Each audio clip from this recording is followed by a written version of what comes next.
Welcome back everybody. Today I'm going to teach you how to download code from GitHub using Git cloning.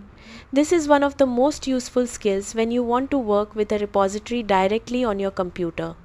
First, open your web browser and head over to github.com.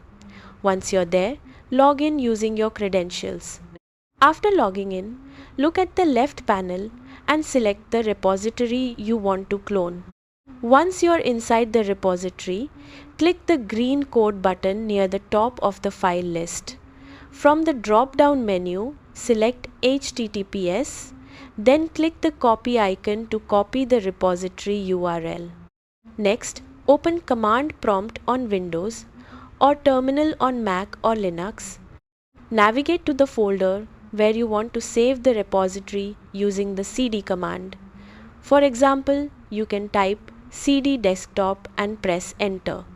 Now type git clone followed by a space, then paste the GitHub URL you copied earlier and press enter.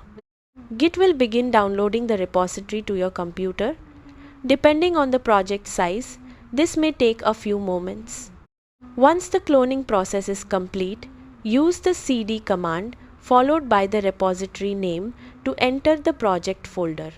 Finally, type dir on Windows or ls on Mac and Linux to view the files and folders and confirm that the code was downloaded successfully. And that's how to download code from GitHub using Git cloning. Thanks for watching.